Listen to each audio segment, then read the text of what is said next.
J'ai fait une vidéo concernant le remboursement de la dette. Comment est-ce que nous allons rembourser la dette? Et quelqu'un est venu en bas, encore un autre qui est venu en bas.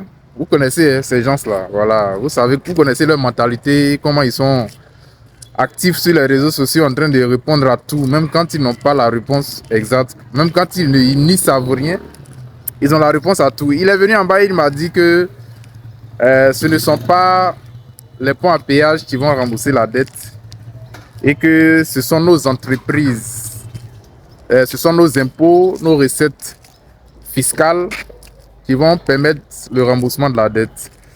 J'ai ri à gauche déployé parce que vraiment ce qu'il a dit est tellement drôle.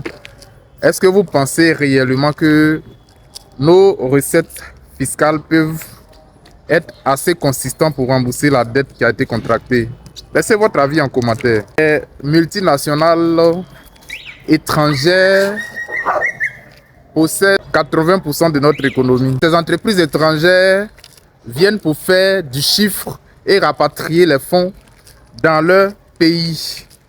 À cause de l'accord de la non-double imposition, les entreprises françaises ne payent pas d'impôts en Côte d'Ivoire, tandis que les Libanais qui possèdent 40 à 50% de notre économie ne payent pas correctement les impôts. Vous pouvez demander à vos parents qui travaillent dans les services des impôts, ils vous le diront. Ce ne sont pas les entreprises locales qui pourront payer cette dette. La seule garantie pour les créanciers, c'est de s'appuyer sur nos ressources naturelles, c'est de pouvoir exploiter nos ressources naturelles. Alors que les ressources naturelles sont la dernière réserve d'un pays, ce qui permet à un pays de pouvoir rendre sa monnaie plus forte, donner de la valeur à sa monnaie. C'est la dernière réserve. C'est comme quelqu'un qui, en temps de crise, il lui reste la seule chose sur laquelle il puisse s'appuyer, c'est son dernier sac de riz. Et ce dernier sac de riz, il se retrouve obligé à donner au voisin parce que il doit un crédit au voisin. Donc, il donne son sac de riz et il meurt de faim en fait. Vous voyez, non?